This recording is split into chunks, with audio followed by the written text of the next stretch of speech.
All right, you guys, happy Thursday. And I should ask the question, where are my fellow weaklings at? Because that's what Trump called us yesterday, right? He also, during a press conference, said that we were stupid for still caring about the Epstein files. So I think now we're arriving at the important question here, which is, who is Trump protecting? Because he's clearly protecting someone. Is it himself? Is it someone in his family? We should explore that as we continue to notice patterns. Welcome back to the Epstein files.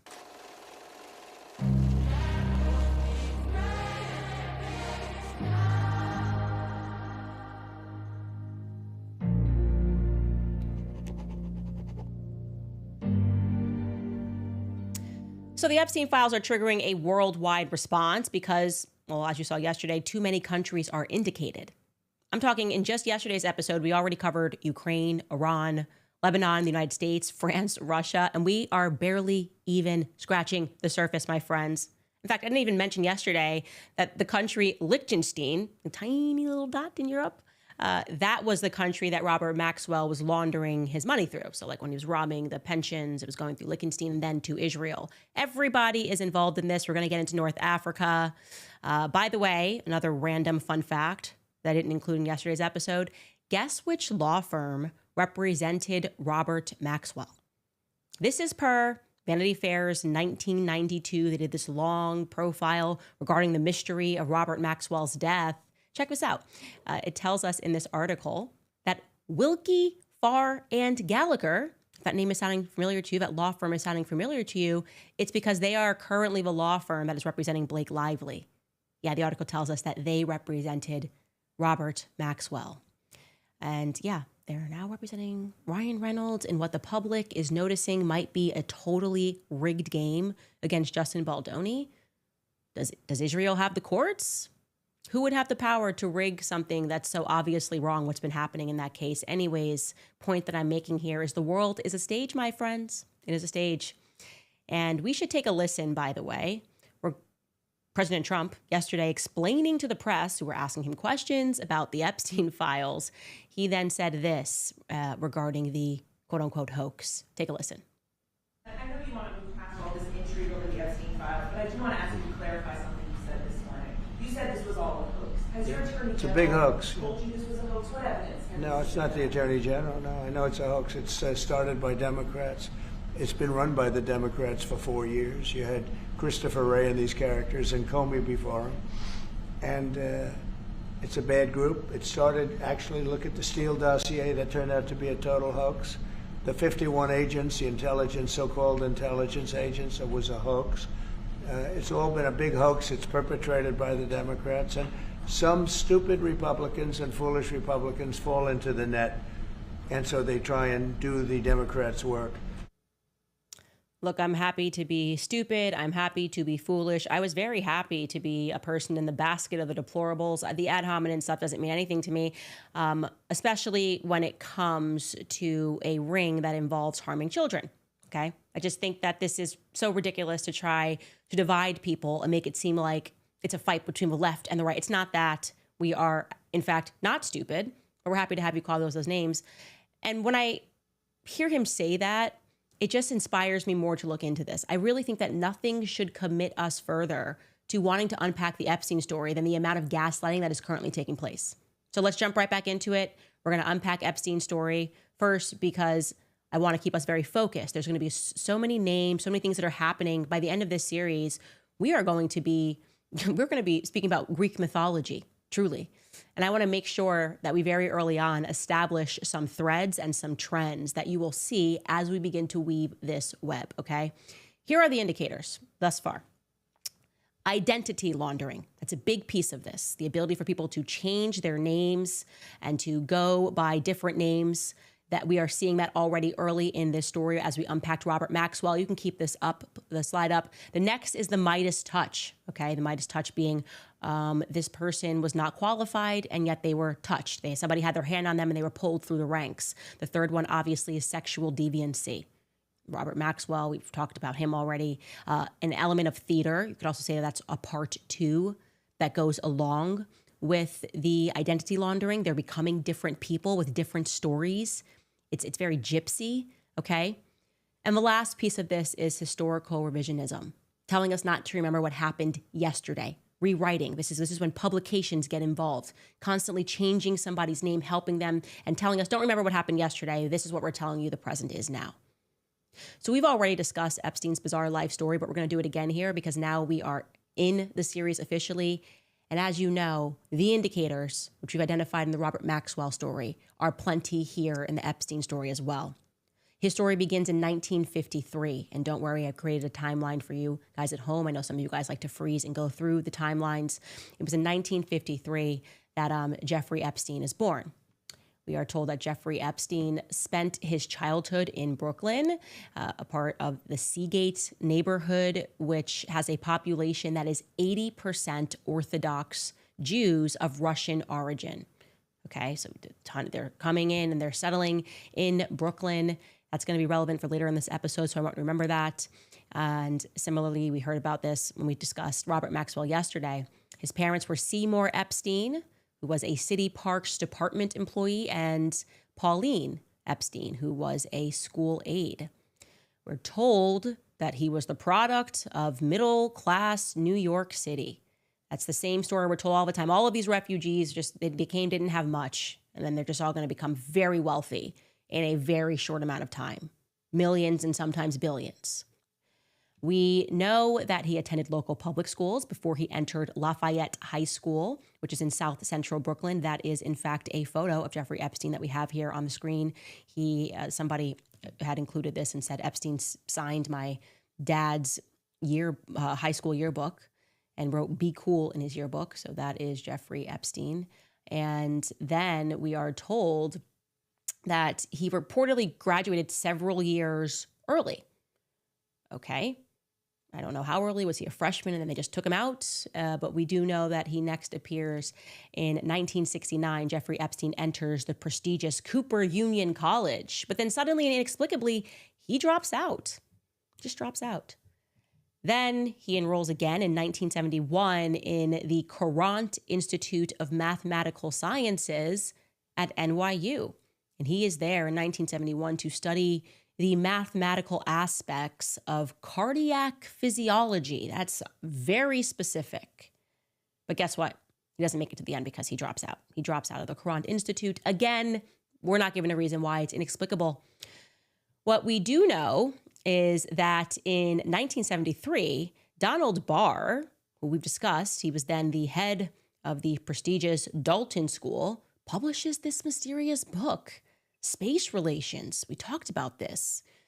And this book is foretelling about a sexual blackmail ring, children that are going to be molested, all to serve this demonic space colony known as KOSSAR, K-O-S-S-A-R, guys, not to be confused with Khazars, okay?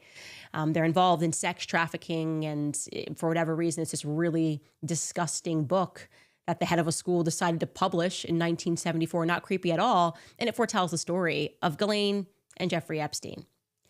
Now, what I didn't tell you before is that it should be mentioned that Donald Barr was a member at that time of the Office of Strategic Services in America, that the OSS was what became the CIA. It's the predecessor of the CIA, okay?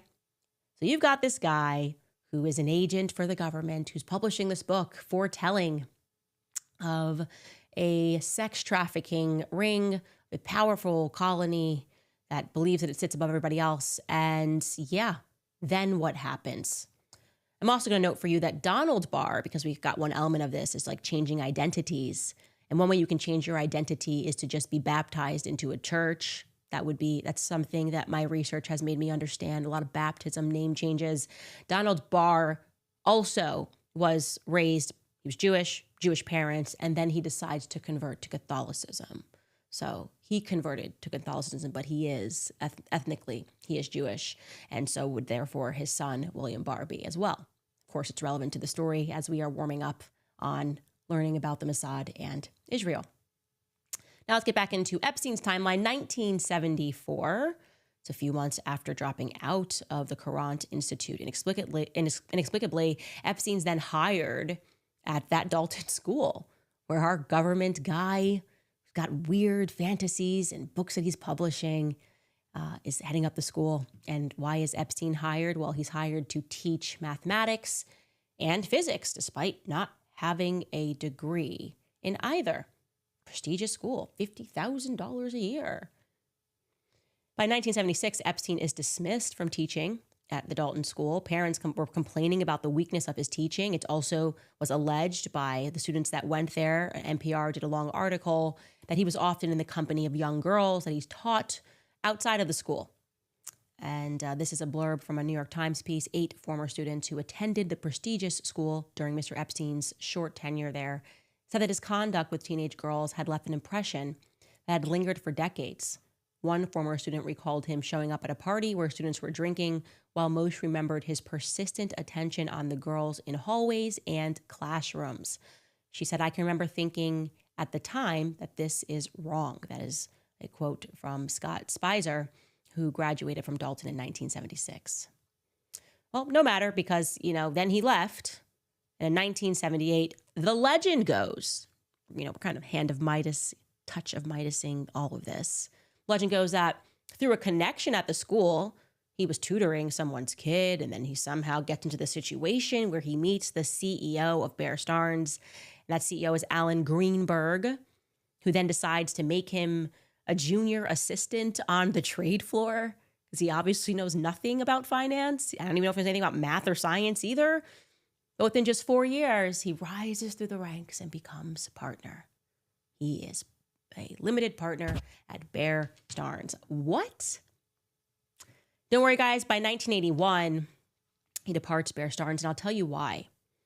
Some employees, by the way, say that he was fired, but Jeffrey Epstein has always maintained that he resigned out of his own free will after a relatively minor violation with the SEC that resulted in a relatively minor fine of $2,500. That's his story, and he's sticking to it, or he was sticking to it, or he is sticking to it. Who knows if he's alive. But curiously enough, his departure coincided with the opening, the very day that Jeffrey Epstein left. The SEC was actually opening a procedure to look into insider trading that they alleged had occurred in the context of a corporate takeover bid that was being led by Edgar Bronfman Sr., who was the head of Seagram's. Now, if that name's sounding familiar to you, Edgar Bronfman Sr., it's because yesterday I told you not to forget this name. I told you to remember the name Edgar Bronfman Sr. because he was the guy that was working at this time with Robert Maxwell, because he was also heading up the World Jewish Conference, and he was working with Robert Maxwell on the refusnik crisis. Essentially, we want Russian Jews to come settle into Israel. The Russian government says, no, you can't do that. Why would we just grant visas for everybody to travel to Israel? I want to be clear. In this very year, in 1981, that is when Edgar Bronfman becomes the president of the World Jewish Conference and focuses on that project to lobby Russia to grant visas to Russian Jews to depart to Israel. And you have to ask yourself, now we know at that same time he's working with Jeffrey Epstein, and the SEC's looking in going, wait, I think some insider trading just happened here. You have to wonder what suddenly then convinces the Russians to allow that to take place. Or what convinced, by the way, the Russian Jews, for that matter, to want to abandon their homeland to move to the Middle East. Was there an incentive provided? Was there a financial incentive provided? I'm just asking questions. Was Robert Maxwell the only Israel firster hotshot that was committing financial crimes to help Israel? Because remember, he's robbing pensions. What's going on over here with these banks that are getting into trouble? I will note now that per a 2003 Vanity Fair article, the SEC never officially brought the proceedings against Bear Stearns for insider trading, but its questions seem to indicate that it was remarkably skeptical. The SEC body was remarkably skeptical of Epstein's answers. Vanity Fair writes that some sources wondered why, if he had such an important role at Bear Stearns, he's a partner, why would he have left over just a small fine of $2,500? Something else was clearly going on there. Now, the next part of Epstein's biography gets a little bit murky, And I want to tell you, by the way, what he was interested in. That's kind of like, what was his public life profile? You know, he had all of this money. We don't really know how he has it or how he gets it, but he's everywhere. And I'll tell you some things that he was passionate about. He's a passionate guy. He was passionate about issues relating to human consciousness, brain function, and also particularly transhumanism. Gosh, this is really becoming a theme, transhumanism. He had spoken about how he planned to freeze his body to be reanimated in the future when science allowed it. And he envisioned the insemination of dozens of women with his sperm in order to, quote, strengthen the genetic heritage of the earth. Now, I'm just going to park right here and just say that if that sounded like I could have been reading ideas from Elon Musk. That is something that he talks about a lot. He's interested in human consciousness. He's kind of doing this. And I have always maintained that there's something weird about Elon Musk's background. It gives me the Midas touch. It just doesn't. When I watch him speak, I just don't buy it. But parking aside, these were Epstein's ideas, not Elon Musk. They just would have been kind of the same. And that's what he wanted to do, this just to strengthen the genetic heritage of Earth, to inseminate dozens of women with his sperm. And he supported, therefore, germinal choice, which is a sperm bank of Nobel laureates. Okay? Jeffrey Epstein also, in this capacity, gave, of course, tens of millions of dollars in donations to Harvard.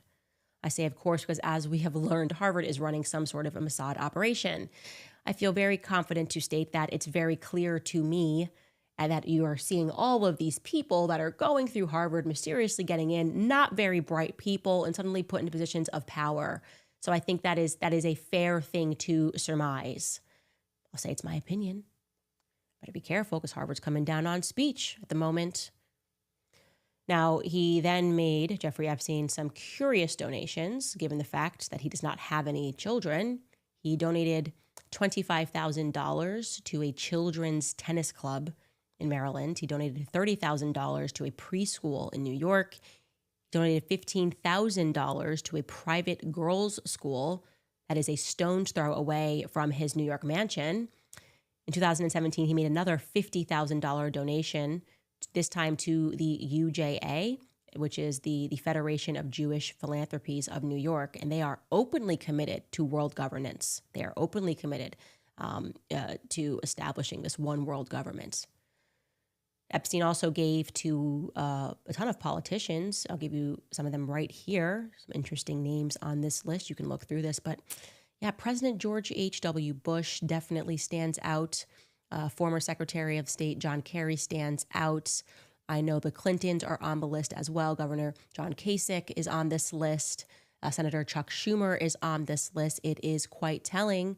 He primarily gave to Democrats, but it is quite telling which Republicans he decided to give to. Former Senator Bob Dole. It's definitely something that I think deserves, somebody should definitely prod that narrative and see what motivated him to give to these people, especially in states that he didn't live in. Now, jumping back into our timeline, 1981, this is this big year, right? You've got him with Edgar Bronfman. Edward Bronfman is working factually with Robert Maxwell, and that was also the year 1981 that began the Iran-Contra affair that we discussed yesterday. The Iran-Contra affair is what connects Epstein to Robert Maxwell, not just via Edgar Bronfman, but also through the Refusenik scandal, but also, as Ari Ben Menashe told us, the insistence at that time was coming from Robert Maxwell in his office in London, telling them that they needed to just let Epstein into the arms discussion, right? Let Epstein into this, include him. Your bosses have told you this guy is good, and now you've got to include him on these arms deals. And Ari Ben Menashe was like, even though we were instructed to, we thought he was an idiot, we thought he was incompetent, and so we did not involve him. But yes, he ended up getting together a nice little business of blackmailing American politicians. Okay. What happens in 1987 then is kind of relevant because it is, rather appropriately, a British defense contractor. His name was Douglas Leese, okay? So someone who contracts weapons and technology to a nation's military. It was him, Douglas, who recommended Jeffrey Epstein as a genius with no morals to Stephen Hoffenberg. Stephen Hoffenberg was the CEO of a financial company called Towers Financial Corporation. Okay. So we should just acknowledge right now, make it clear that before we get into what happens with Towers Financial Corporation, what Ari Minaj told us is obviously true. I'm just trying to help out this administration, by the way, because they're saying they don't know whether or not Jeffrey Epstein was tied to another government. They have no idea if he was working for another government's secret service. They have no idea if he had ties to intelligence services elsewhere. This is the answer.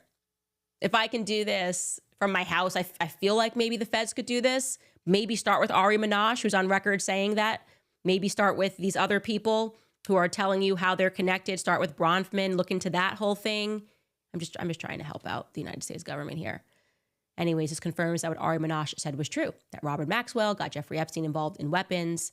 And Vicky Ward, by the way, who is a journalist, reported also that Epstein had operated on behalf of the Saudi arms dealer Adnan Khashoggi. Now, if you're remembering the whole Khashoggi thing, you're like, oh, I remember that name, Jamal Khashoggi. It was like the quote unquote journalist that did not, brutally was murdered. He was a quote unquote, just a Washington Post columnist, Jamal Khashoggi. No, he was not. He was not just a Washington Post columnist. His uncle, Adnan, and this is according to the U.S. Defense Intelligence Report, was cited as one of the largest drug exporters from Colombia in the 1980s and the 1990s. And also Viktor Ostrovsky, we mentioned him yesterday. He is the guy that defected from the Mossad. He also claimed in his book that Adnan's loyalty, however, was not to Saudi Arabia, but was actually to the Mossad. He was apparently a long-time recruit of the Israeli Secret Service. Okay. So it is very clear that Jeffrey Epstein was working with, for, and around the Mossad. I mean, it's an absolute nonsense to pretend that he wasn't. Maybe this also explains why he had a Saudi passport. Again, if we're able to figure this out from home, do we really think that Trump and the administration and Pam Bondi with all the files before them can't do that as well? Anyways, back to Tower Financial Corporation. Jeffrey Epstein's now there. A defense contractor recommends that he gets that position. And what happens is that it becomes one of the biggest Ponzi schemes in United States history. The biggest until Bernie Madoff would come years later. So Stephen Hoffenberg, the CEO, who at the time when this Ponzi scheme was going down, ended up going to prison for crimes related to their schemes and the bank's eventual collapse because of it. It's a Ponzi scheme. There's a massive collapse, right? He claimed that while at the bank, it was actually Epstein. It was Epstein that, quote, was very heavily involved in the illegal side of the company, from money laundering to espionage to arms trafficking. Most of this work was criminal. After that, Epstein was able to finance his criminal enterprise, the financial trust company, and J. Epstein and Company. There was another one, I think it was called International Asset Collections. He was able to finance all of that with the assets and money from the Towers financial crimes, end quote. So yeah, but Jeffrey Epstein, regarding Towers going down, the Ponzi scheme, Jeffrey Epstein did not go down with them, because in 1993, Jeffrey Epstein left the Towers Financial Bank just before its collapse. So yeah, while Stephen Hoffenberg then spent 18 years in prison as the mastermind of the Towers Financial Corporation fraud, he actually claimed that it was Epstein who was the mastermind. He actually tried unsuccessfully to sue Epstein 3 times after he was released from prison in 2013. He said Jeffrey Epstein was the true architect, and Jeffrey Epstein had manipulated him. I got to tell you, I tend to believe that, given what we are seeing, these patterns. Yeah, I would think that someone sent him as an agent. If the defense contractor, definitely hire this guy, you can trust him. And then Jeffrey Epstein is actually working on behalf of who? Maybe not your company, maybe not America at all. These financial crimes, this pattern, Robert Maxwell, Jeffrey Epstein, we are seeing it's very clear they're robbing the piggy bank. The people that suffer are the people whose pensions it was when Robert Maxwell robbed the pension funds of the Mirror Group. In America, the same thing. You know, when these Bernie Madoff scams, and they say, "Oh, the money's all gone, and your entire savings has been depleted, but you're just gonna have to work harder." I think we can probably stop there in the Jeffrey Epstein story, because next we need to get into his mysterious relationship with Leslie Wexner, because it's a very odd relationship. And I have to tell you, we are not really privy to much since they're locking everything down. But years later, when Jeffrey is actually being deposed related to his crimes with minors, it is interesting to hear and to think about the questions that the prosecutor is asking him throughout the deposition. Take a listen to this clip of Jeffrey Epstein being deposed. Do you consider yourself to be bisexual? No. Okay. In any event, you did develop a sexual relationship with Leslie Wexner at some point in time. Is that true? No. Mr. Epstein, how long have you been sexually attracted to underage minor females? Objection, harassing, argumentative. Are you kidding? No, I mean, I don't feel like I'm divulging any secrets here, right? Move to strike. Mr. Epstein, were you sexually abused as a minor? Again? Were you sexually abused as a minor? You know, I'd like to respond to all your, if any, questions seem to be relevant, but I would like to respond to any relevant question at this time. However, my attorneys have counseled me that I cannot provide answers to the questions relevant to this lawsuit today. I must accept their advice or risk losing my Sixth Amendment right to effective representation. Accordingly, then, I assert my Fifth, Sixth, and 14th Amendment right to the United States Constitution.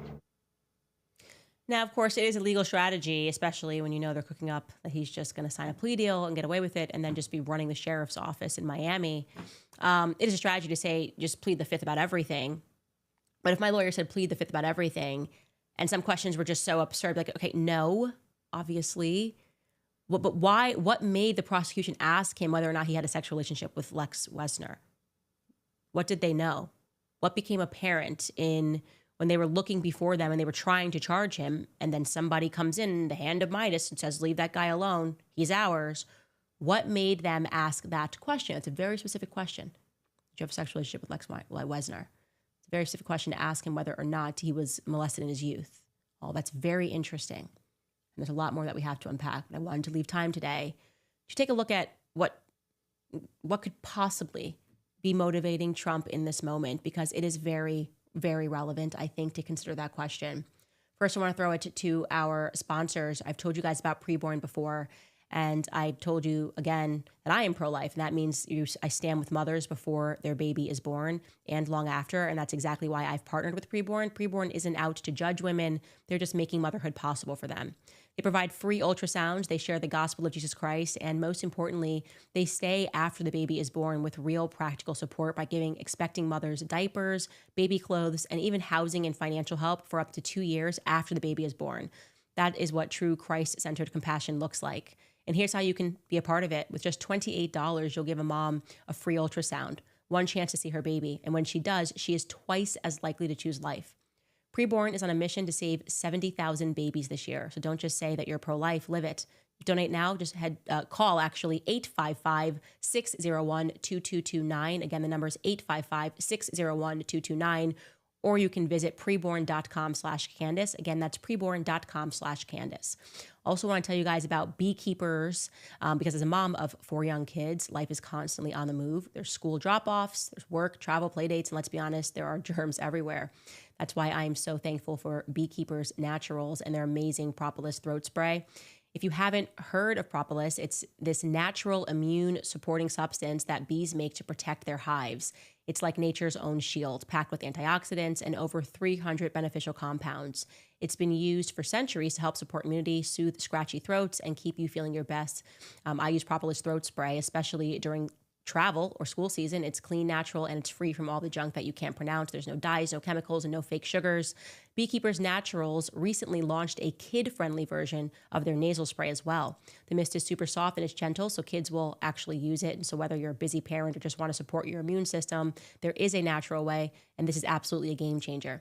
Today, Beekeepers Naturals is offering you an exclusive offer. You can go to beekeepersnaturals.com/Candace, and you can enter code Candace to get 20% off your order. Beekeepers Naturals products are also available at Target, Whole Foods, Amazon, CVS, and Walgreens. That is BeekeepersNaturals.com/Candace. And be sure to enter code Candace at checkout. All right, so who is Trump protecting? You have to wonder. I don't believe, and I know that some of you guys were in the comments, you're really mad at me about this, by the way. I said, I don't believe that Trump is in the Epstein files. You're like, Candace, come on. He's obviously in the Epstein files. And I maintain, I am being genuine with you when I say that I really do not think that Trump is in these files in a way that he's nervous about coming out. I just don't see that. I do believe, however, that he could be motivated to protect someone else that is, or to protect somebody else who would be implicated by this blackmail scandal. He definitely is somebody that I think would move mountains to protect his children. And I would almost say, especially Ivanka. I don't think Ivanka Trump is in the files. I don't think that she's caught on camera doing anything. But there is something about this story of Jared Kushner and Ivanka that is now making me uncomfortable. And what I'll tell you is that throughout the first term, and I was very much around them, and I will say this, Jared and Ivanka are lovely people. They are very kind, and I'm not covering them to pretend that they've ever done anything wrong that I know about.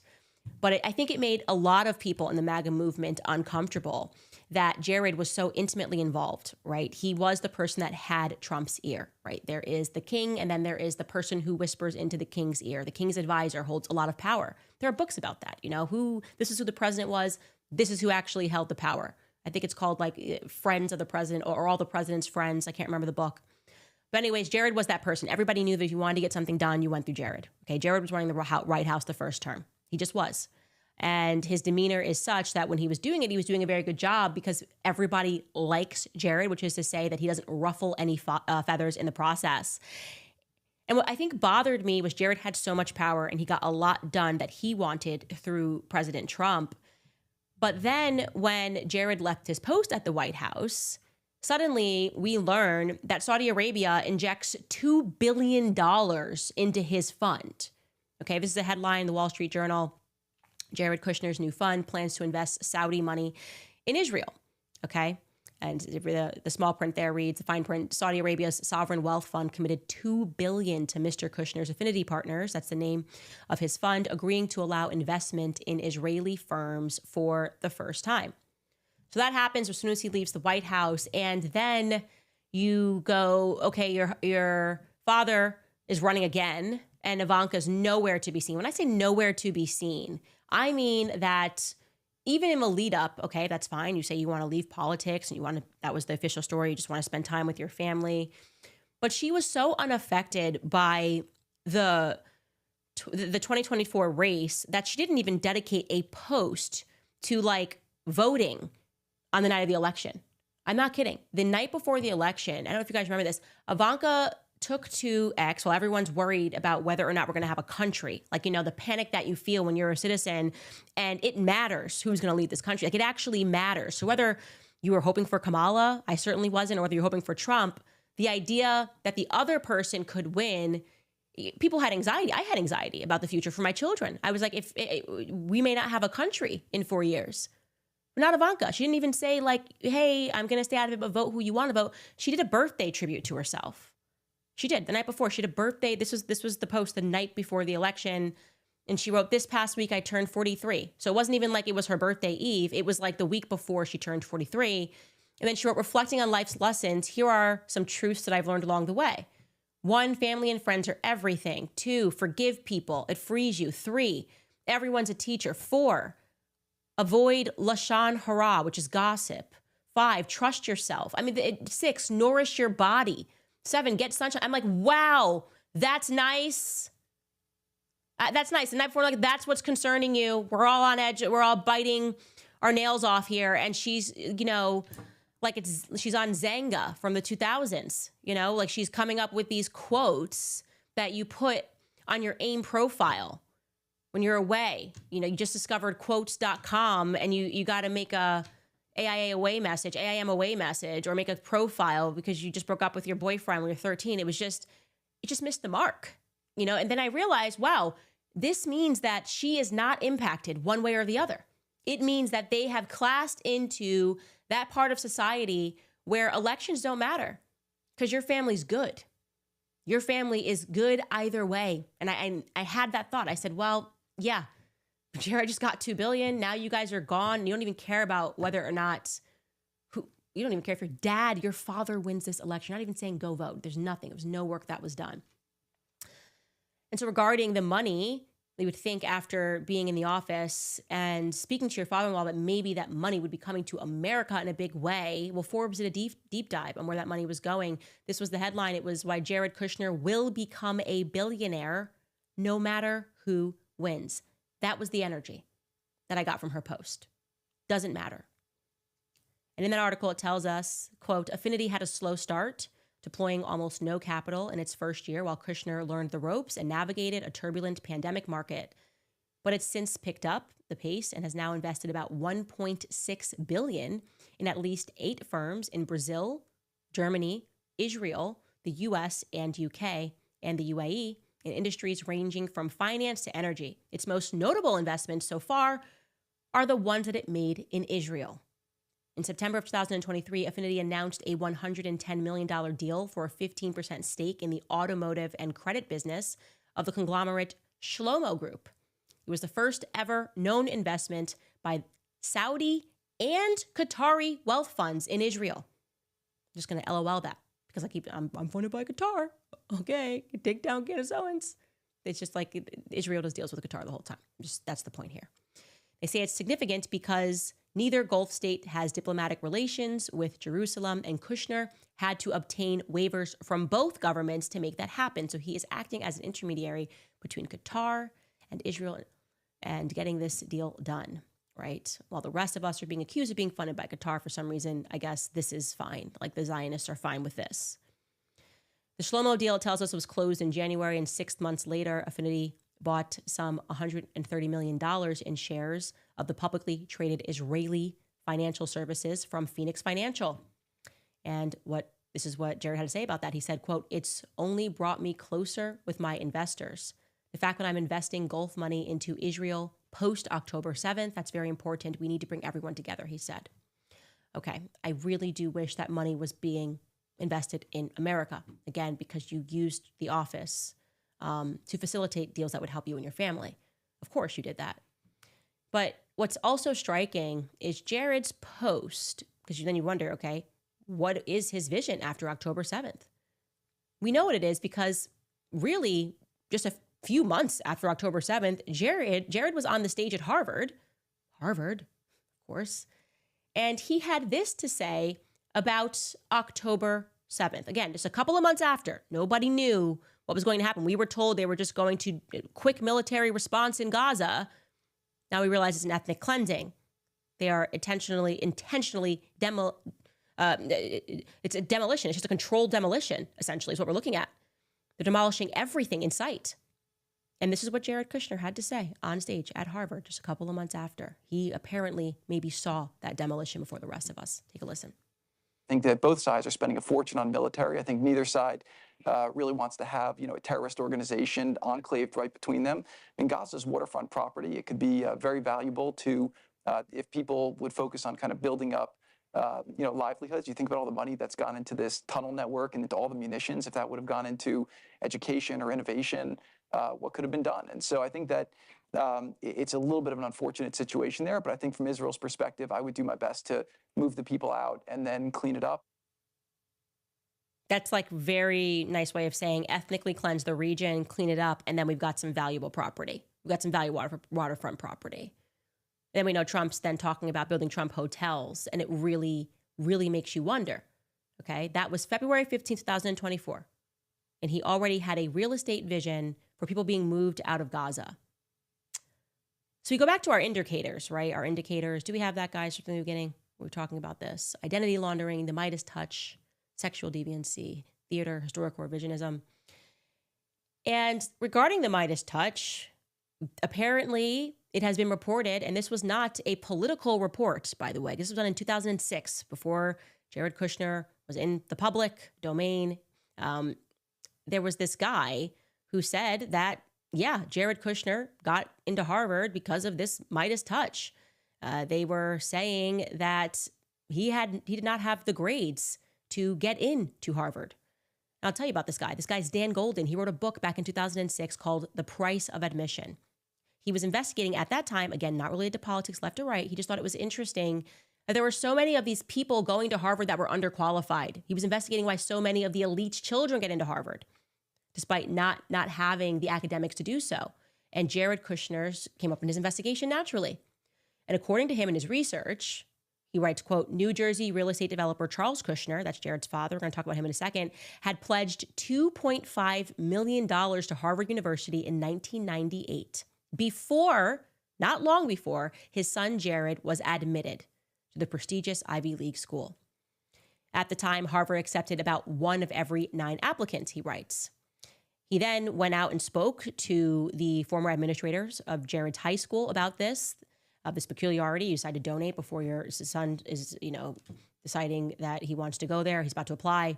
And he tracked down a former administrator of Jared's high school, that's a Frisch school. And in his book, he quotes the administrator as having said, quote, there was no way anybody in the administrative office of the school thought that he would, on the merits, get into Harvard. That's a former official, again, of the Frisch School in Paramus, New Jersey. The administrator goes on to say, quote, his GPA did not warrant it. His SAT scores did not warrant it. We thought for sure there was no way this was going to happen. Then lo and behold, Jared was accepted. Okay. So Charles Kushner, then he does more work, discovers that he is on the board of something at Harvard or on some commission at Harvard along with his wife, and that they were allowed to be on that commission despite the fact that by then he had already been found guilty of financial crimes. And so what are we looking at here? Again, it's one of these stories. We came from Russia and then suddenly we had millions of dollars within a couple of months. Just hard work pays off, man. What can I tell you? We just worked really hard. Fortune. That's the Kushner family story. It's an interesting one. And when you talk about sexual deviancy and blackmail, I am really questioning why on earth Trump thought it was appropriate to name Charles Kushner as the ambassador, after granting him a pardon, as the ambassador to, of course, France. Because what do we know for a fact about Charles Kushner? Well, we know that when he went to prison, it was for tax evasion and for witness tampering. And if you're wondering whether or not he was guilty, and you don't know how disgusting this story is, the attorney general at the time who put him away was Chris Christie, attorney general of New Jersey. And I never knew the backstory of that, of what Charles Kushner did. And it is, I'm just going to let you listen to Chris Christie tell it, because Margaret Hoover was questioning him on PBS's firing line. This is a journalist, Margaret Hoover. And she was asking Chris Christie about that time he put Charles Kushner into prison. Take a listen. I was surprised that you didn't give yourself more of a defense for prosecuting Charles Kushner in the book. I just think that it was so obvious he had to be prosecuted that, if a guy hires a prostitute to seduce his brother-in-law and videotapes it and then sends the videotape to his sister to attempt to intimidate her from testifying before a grand jury, do I really need any more justification than that? It's one of the most loathsome, disgusting crimes that I prosecuted when I was U.S. attorney. And I was U.S. attorney in New Jersey, Margaret, so we had some loathsome and disgusting crime going on there. But I just laid out the facts, and any objective person who looks at the facts knows, confronted with those facts, I had a moral and an ethical obligation to bring that prosecution.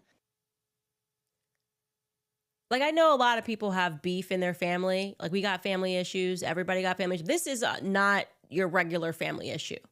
Could you imagine this? Your sibling is getting in trouble for tax evasion. You have information that the government wants pertaining, so they want to make you a witness. To stop you from being a witness, your brother goes to your husband, decides to hire a prostitute to seduce him, and video records your husband having sex with a prostitute. And then once he gets that recording, he goes to you and threatens you with it. I am speechless. More speechless that Trump granted him a pardon. And not only granted him a pardon, that's one thing, okay? You want to do favors? That's what pardons are all about at the end of your presidency anyway. Everyone does it by left and right. So everybody's guilty for doing this. There's no one side is better than the other. They look out for their homies in the end. But to then give him the ambassadorship of France? Maybe he was overqualified for that, actually. sexual deviancy. Maybe he was overly qualified for that position, but it makes you wonder why he wanted it. Why somebody that's in their 70s wants, and I don't know if he speaks French, maybe he does. Why would he want to be the ambassador of France? What are the perks of being an ambassador? Well, you become an intermediary. I think that's some of the perks. But these questions should be asked now because it seems like we have been completely played, and we are being played over something as sinister as crimes against children. We're being called stupid, right? We're being called weaklings for saying, excuse me, there's not just smoke here, there is fire. And I don't like it. I don't like Jared's involvement in the Middle East. I think it's a conflict of interest at best for Trump right now, that of what Ivanka and Jared are up to. Their path to becoming billionaires is a conflict of interest at best. Who are they more loyal to? Who is Trump more loyal to? Are Ivanka and Jared more loyal to Israel? Is Trump therefore more loyal to his child, Ivanka, than he is to the United States? Are these fair questions? I think they are, okay? Because now you're gaslighting us, and we're going to continue to ask these questions. Anyways, I'm wondering what you guys think about all of that. There is no stone that I will leave unturned when it comes to harming children. This was the red line, and it is absolutely foolish for Trump to think that he can redirect the energy of MAGA somewhere else and tell us, oh no, don't look over there. Before I get into some of your comments, I'm going to remind you guys about American financing because costs are still rising on everything, gas, groceries, and home repairs. If you're a homeowner, you have probably thought at some point, should I call American financing to refinance and pay off this credit card debt? And then you maybe second guess yourself because of that low mortgage rate that you're currently enjoying. But listen, that low rate, it's not saving if you are drowning in credit card interest of 25% or more. That's the math that no one wants to face, but it's costing you thousands. Here's the truth. If you are only making minimum payments, that debt will follow you for years. That's why people are calling American financing, because they're saving customers an average of $800 a month by using their equity to finally break free from credit card debt.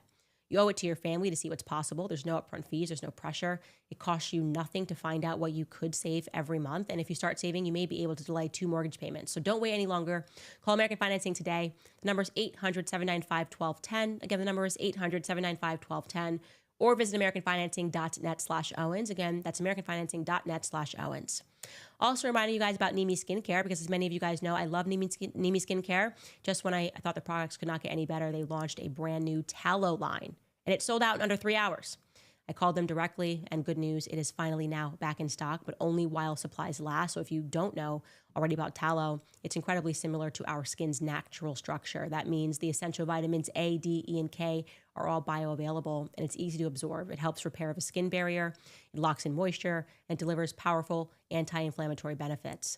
Nimi takes it a step further by infusing that tallow with their natural essential oils, which makes it even more luxurious and effective. Their 2 new products are the Sunshine Tallow Cream, which is a lightweight whipped face cream that absorbs quickly, which is perfect under makeup, and their Buzzin' Tallow Balm, which is a rich balm that forms a protective barrier to seal in moisture and deeply repair your skin. Nimi Skincare is proudly American, conservative-owned, and grounded in the values of faith, family, and freedom. It's skincare for those of us who want our dollars to reflect our values. I love Nimi, and I'm proud to support their mission of creating cleaner, better-for-you skincare. These new tallow products are just that. It's also just the beginning, so don't wait. Head to NimiSkincare.com and use my code Candace10, and you'll save 10% on your order. Start supporting companies that stand for what you believe in. With Nimi, you're not just getting beautiful skin, you're getting skincare without compromise. That's NimiSkincare.com, and use my code Candace10. All right, guys, what are you thinking? Because I'm thinking a lot. I don't like it at all. Just not feeling this version of Trump at all. And I'm not going to shy away from saying that at all. I really am not. We have ST, who writes in the comments, Candace, I admire your courage, truly world-class journalism. No man dares to publicly talk about this. Yeah, well, you can see why. You look at their lives, what has happened to people. The problem is that if we all stay quiet, then we're never going to reach critical mass. And I think we have finally reached critical mass on the topic of Israel. And that's why they're starting to pass these speech laws, especially first and foremost at Harvard. Looking now at Trump, the involvement of what his administration did at Harvard, why is that? Why was Harvard so central to it? Oh, this is what we're doing. We are redefining anti-Semitism, exactly the same woke crap that was happening when the left had power, but they were doing it under racism. This is speech laws, okay? I don't care if you're offended because you're black or because you're Jewish or because whatever it is you think you are that makes you special, okay? You're not special. You can deal with speech. If you need to go home and cry, you can do that. But you don't get to threaten our speech because you think you're untouchable. That's ridiculous. Again, Harvard, the Midas touch, they all go through Harvard. I'm telling you, I know a lot of idiots that went through Harvard. It never made sense to me. Unless it's an operation, unless it's an op running through there. Just leaving that out there. Radisson writes, Muslim man here, born and raised American, just want you to know how awesome you are and let you know how many Muslims around the world appreciate everything that you do. Thank you. I mean, there is so much to unpack with this, by deception thou wilt do war, especially, of course, in the Middle East. I think Israel has caused a lot of the problems in the Middle East. I mean, what's happening right now today, we didn't even get to this. Syria, they're bombing Damascus. It was Bibi Netanyahu that funded the terrorists. So when you see these stories now, again, they're wiping history yesterday. Go look.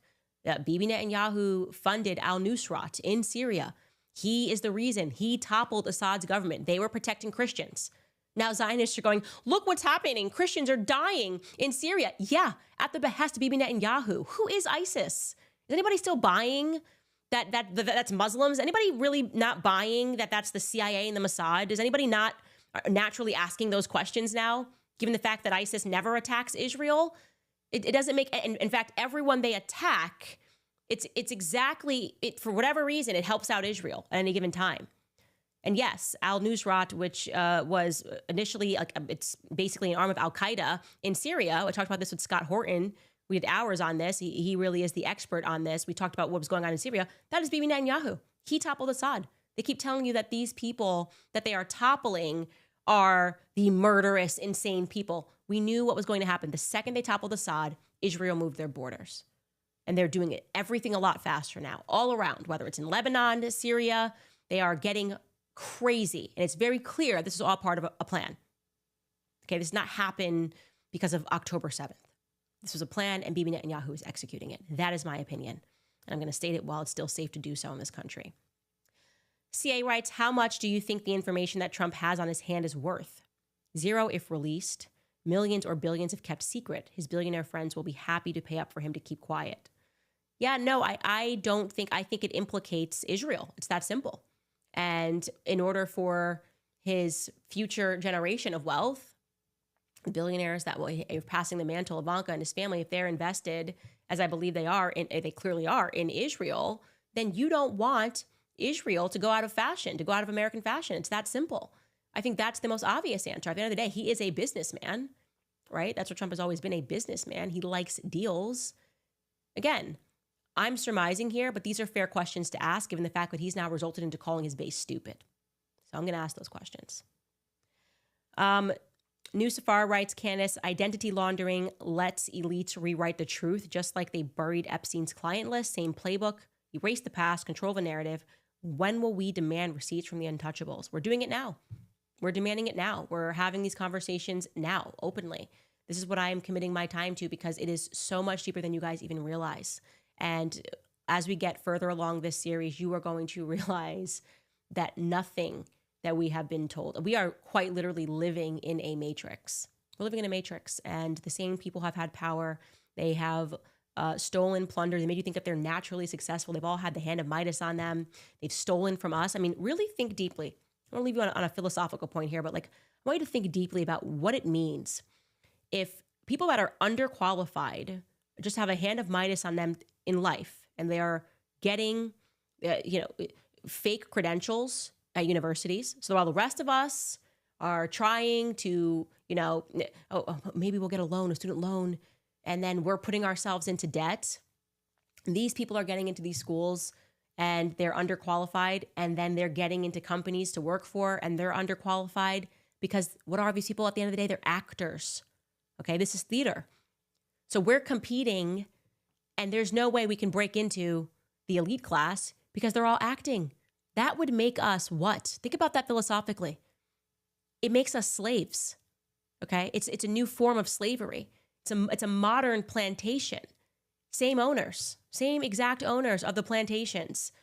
And they have us throwing ourselves into debt, credit card debt, this, that. Then there's these financial crises.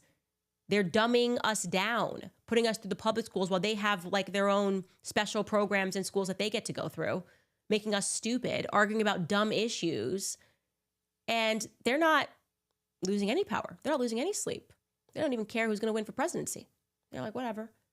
That's what a matrix is. It's all fake.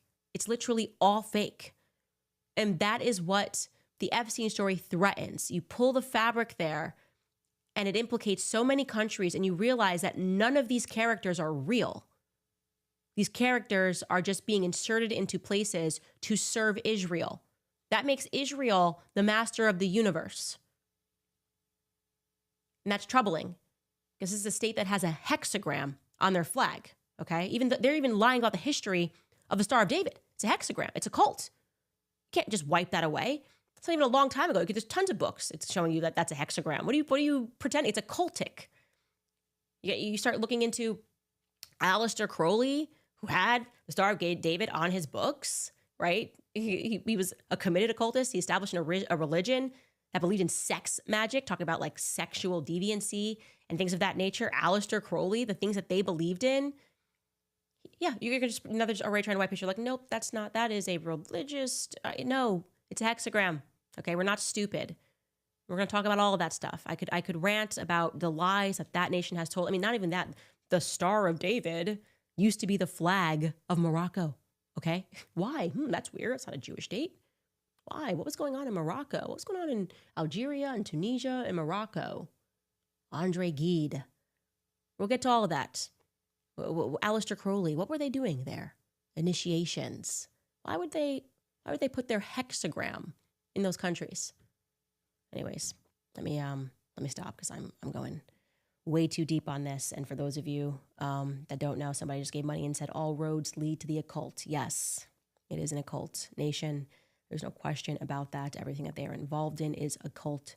And that's why we have to sort of wake the world up to this very quickly, because they have a lot of power. And the only way that we are going to be able to fight this is by being willing to tell the truth. For those of you that would like to support my work as a journalist, you can head to the website. I do not have a hand of Midas on me, unfortunately. And you can purchase some merch. You can sign up. Yeah, we have new merch. You can also sign up for the Shot in the Dark series. You can join our book club. Next Tuesday is our next meeting, where we finish Hollywood Babylon, which we also learned Aleister Crowley, the occult, they established Hollywood as well. And yeah, we believe what we see on their movies is history. That is a part of rewriting history, running Hollywood, not making people believe that these actors and actresses were just so talented, but they're actually coming up through their special schools. These people are trained. They are trained. Your world, I hate to make it come crashing down. It is a carefully woven illusion, but it's okay, because it should be all crashing down, right? Because then we get to go back to the beginning and recognize what is real and what is fake. What is real? I see what I did there.